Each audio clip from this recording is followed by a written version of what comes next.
It is parallel frequencies with Just Blane and Coco. I have to say it, Just Blane, because you never know what the captions is going to pull up. The AI, as good as the AI is, and is getting, it still cannot get Just Blane. Does it call you Jess? It calls me Jess Blane, or I love Just Plain. Just Plain.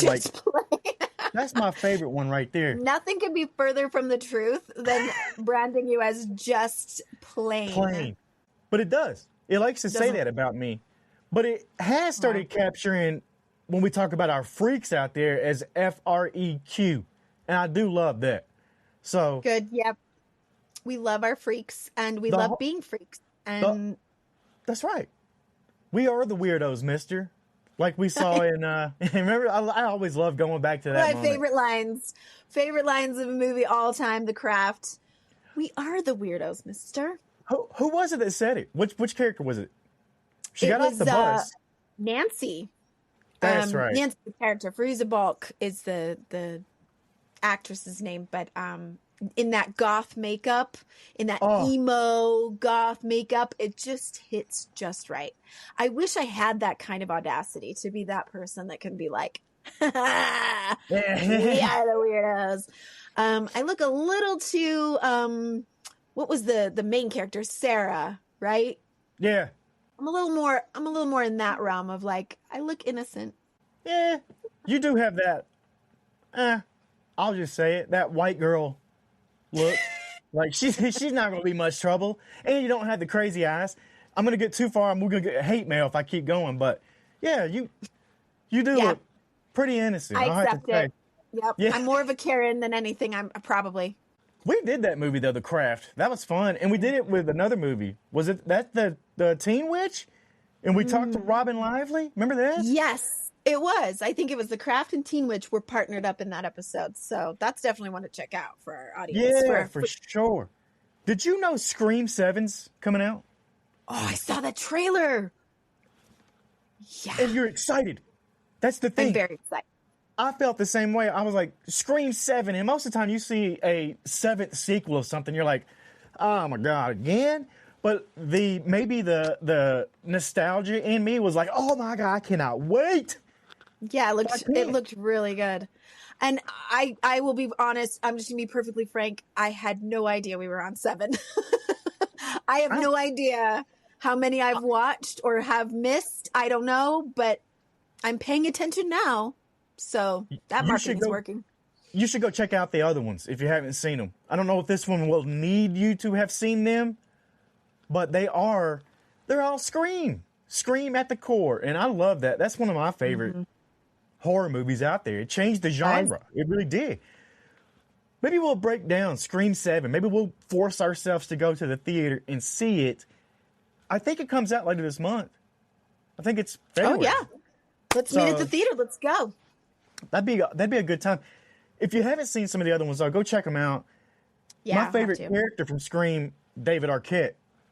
The character he plays. I saw some news about him a couple weeks ago, and I was going to drop it on you and see if you had seen this.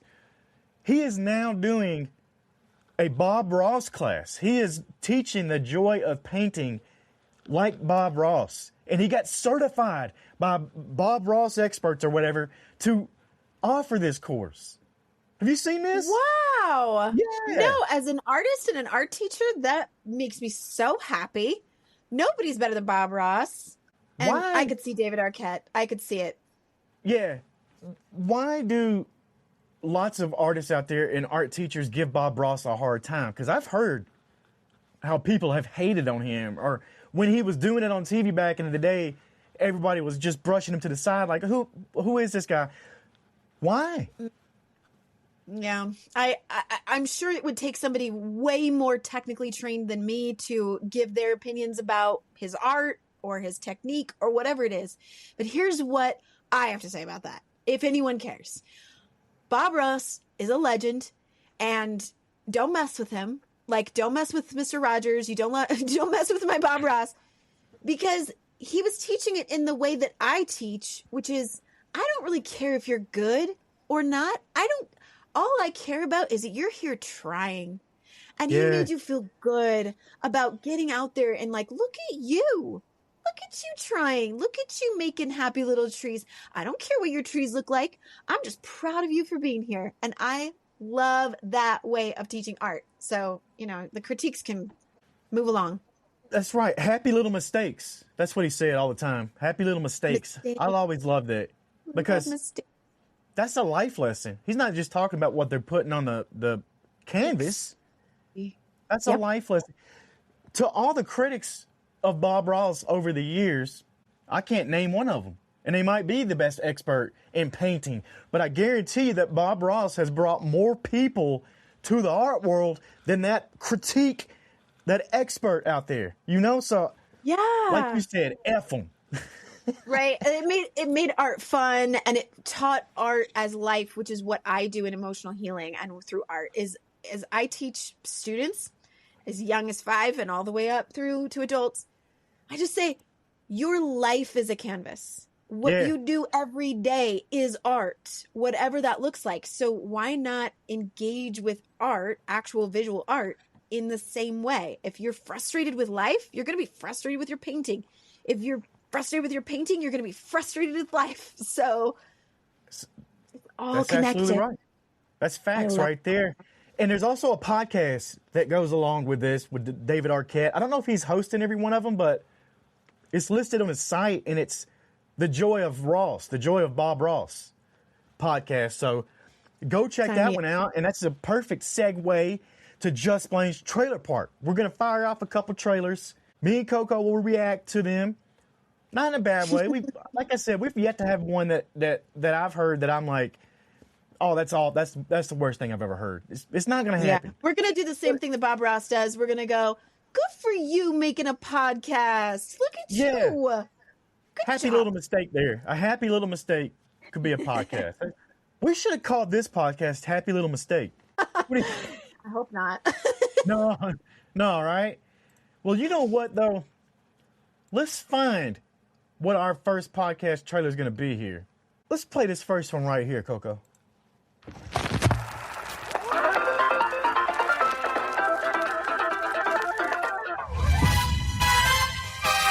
The world of Sonic the Hedgehog has been thrust into a not-so-dark, not-so-stormy, hard-boiled detective story that probably nobody saw coming.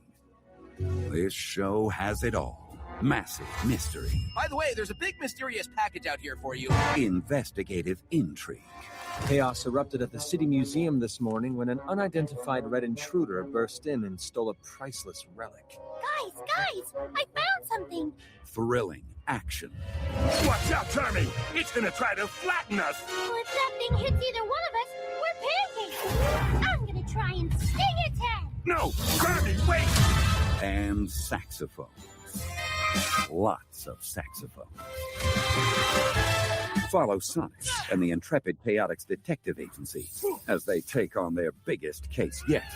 This high-flying, action-packed adventure will take them across the world, fighting for every clue they can find. Touch and roll! It's one heck of a tale, which is good, because this story might be the only thing that can save their lives. Ah, well, if that's all, I can just dispose of you. Wait, what? All will be revealed in Sonic the Hedgehog presents the Chaotix Case Files. Listen now, wherever you get your podcasts. That's your mistake. You wouldn't want to miss when they can. Okay. Now, I saw this one, and you know me, Coco. I had to pick. Sonic the Hedgehog presents the Chaotix Case Files. I'm a huge fan of fiction, the fiction podcast, these theater of the mind where they're doing soundscaping and they're doing the voices. I love this. I think this is incredible. What'd you feel about this? Fun. Yeah. I love the word chaotix. I just love it. Let's put an X on words when we're making titles. More of that, please. And it is a little chaotic. I don't know what's really going on, but I'm like, this sounds super fun. Yeah, and it's based off the video game character, Sonic the Hedgehog. They're not using that without it. His voice even sounds familiar. We spoke to Sonic the Hedgehog's voice. Remember that? We did that one too. Yeah. Yeah, Sonic? that's what I was thinking about. I think it was Sonic, and it was real close to this. I don't think it's the same guy, but this sounds like a mystery. I was gonna say a murder mystery, but it's Sonic the Hedgehog. We're not, it's family friendly. They're looking for clues all over the country. I'm not exactly sure what the clues are leading us to. Couldn't quite catch that, but I was like, all right, so we've turned it into. I love the saxophone part too. Oh yeah, that was great. Sax. And I wanted to hear the rest of the music there at the end, but I didn't want to get cut off for some, DMCA violation. So we had to chop that a little short. But I'm a huge fan of that one right there. It's a Sega production, so yes, they did have their hands in it. That's incredible too, because the legend of Sonic lives on. That game's been out since the 90s. So that's the nostalgia in me, which leads me to my next podcast trailer for some more nostalgia. And let's get this one. Let's fire it off right now.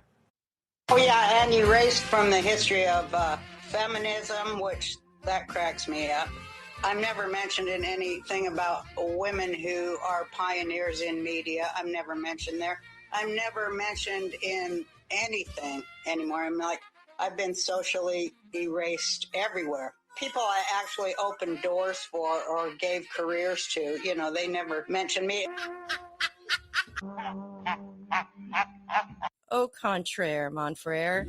Since we began the process of preparing for this show, Roseanne has been on some sort of media platform almost weekly, and we'll be mentioning her a lot, as well as blaming her for a lot. This isn't a recap show. It's a cultural exploration, a dissection of learned behaviors and toxic patterns, an examination of the intersection of historical events and entertainment. Because even though she may think she's been erased from history, the fact is that her art and her public persona have influenced societal, familial, and political movements. We'll be illustrating this through the lens of a specific phenomenon or problem each episode. We blame Roseanne.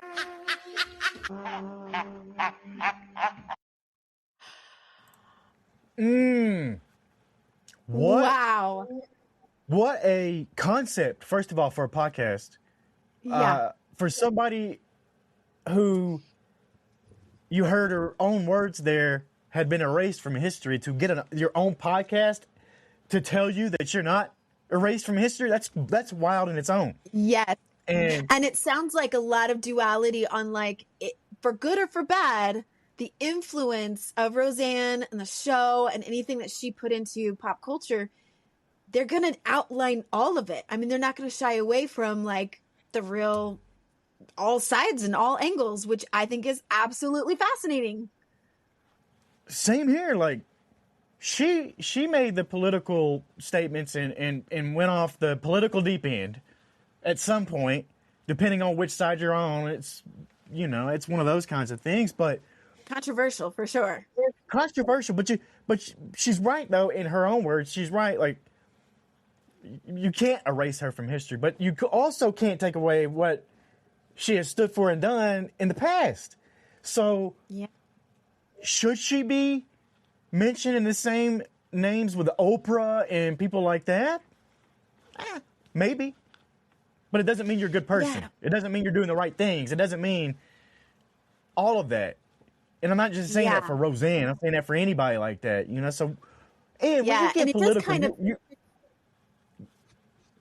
it makes it hard for audiences like us, because we do have a lot of respect, or at least I do. I can say, just speaking for myself, I have a lot of respect for Roseanne and what she created. I have a lot of respect for the show she created. I absolutely loved Roseanne growing up. Loved it. I mean, it's probably in my top 5 favorite shows. And also, I cannot support some of the things that she represented and, personally and statements that she's come out with and things like that. But I mean, I kind of audience members, we go back and forth about stuff like that, because you could say the same for Bill Cosby. The Cosby Show, I mean, you can't write that show off. Yeah. But you also can't condone a lot of other things that came out about Bill Cosby, right? But it'd be so interesting to listen to a podcast that kind of gives you that whole picture. I can only hope that someday in my future there will be a We Blame, Just Blane podcast out there that hits. The ripples of your influence on the world, what that looks like. I'm telling you. But We Blame Roseanne, produced by Your Highness Media. I know who that is. That's a great production company out there. Hosted on Acast. That's a podcast platform. Go check that one out. We Blame Roseanne. Let's get to this final podcast trailer for the day. I'm excited about this one. Let's see. Voyage. Now playing from Voyage Media, a new sci-fi thriller podcast about a young woman who inherits a hard drive of her grandfather's memories and discovers she's the key to saving the world. It says Vitalitized Cloud Art. Oh, I remember them. They catered to ancient millennials who wanted to pass their memories on to loved ones, like auditory and visual stuff. From the minds of the Nice twins, producers of Netflix's The Umbrella Academy. All right, Pops, let's see what you were up to in 2056. And starring Priya Ferguson from Stranger Things. The year of your favorite granddaughter's birth. Hey, baby girl. Then the strangest thing happened. Pops looked directly at me. But not baby me. Me. Dasha, it's time you grow up. If you are seeing this right now, we don't have much time left. Head to May 23rd, 2069. What? Expect the way we get out to be messier than the way we get in. Drop the package. Hey, you can't be in here. Hurry. Pops had a very secret other life. Find me the girl, Stillwater. Get in now. Give me the drive. Just know, I had to do it this way. It was the only way to protect you until the time was right. For you to save everyone.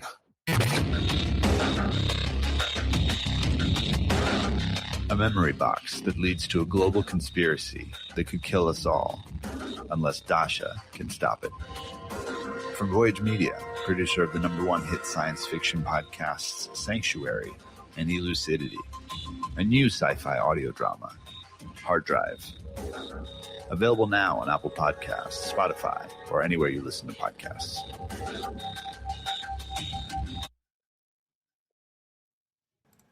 Okay. That sounded like a cinematic production. And when they said the Nice twins, I was like, oh, okay. Umbrella Academy. Have you seen that? You watched that one? Yes. Yeah. Yeah, it had the same vibes, right? Yeah, and they also did Sanctuary and Elucidity, which is two huge sci-fi podcasts that are in the same vein here of big effects and stuff like that. But they got the means to do it and the creativity even more so to do this kind of stuff. I think this is incredible. So another one of these fiction podcasts that's story-driven. Priya Ferguson, you know who that is? That's Erica. Yeah. Erica, little sister. Yeah, what'd you think about this? It's fascinating to me as I'm listening to this, and it's really dramatic and it's really intriguing. And you're like, okay, so how is this going to save the world? Why is the world in danger? You want to know. But I think how interesting it is that we've gone almost all the way into technology to where there's massive TV shows that are so cinematic. They're almost like movies in each episode. And then backtracking to almost like radio theater again with podcasts. It's so interesting that we're like coming full circle. It's got a lot of that H.G. Wells feel to it with the radio theater back in the day to have everybody spooked thinking aliens are really here. It does. There's a lot of that going on. And I love that. I'm telling you, I love that stuff. It's theater of the mind. You can sit back, close your eyes, and everybody will see a different picture in their head. I've always thought that was amazing. I love that. art. It's art. That's an art form right there. Mm-hmm. Bob Ross would say that's a happy mistake if you mess up something in there. You know? Yeah. But Everything I think is an invitation to be creative in your own mind. Yeah, absolutely. I think today's podcast, were they all fiction? Were they all story driven? We had the Sonic the Hedgehog one. We had the hard drive one. Oh, we Blame Roseanne. So that's not really. Yeah, We Blame Roseanne feels a both. little bit like historical. It feels kind of like we're reading a history book about the influence of Roseanne on culture and our society, and that's intriguing to me. Big time. But story driven, that's fascinating entertainment right there. Check out these 3 podcasts if you haven't already. Make sure you follow and subscribe and like and do all those things to ours at Parallel Frequencies Daily. That's on YouTube. You can catch new episodes every day, Monday through Friday, 8 p.m. That's our new release time. Be on the lookout for that. We like to give it to you right there at nighttime after the kids go to bed or after you get settled down or after you get a couple of shots of wine in you. Whatever it may Get be. to watching your favorite shows and movies, and then when you want to really listen and dive deep into it, talk about it, come and chat with us about it, get on the comment sections and let us know what you think. And make sure you're watching Deadstream for our episode tomorrow. So you've got that all ready, and then you can chat with us about it. We'll see you right here next time on Parallel Frequencies. Until next time, get on the right frequency. Get you a wavelength that you know you can ride on and ride it to the end. See you next time.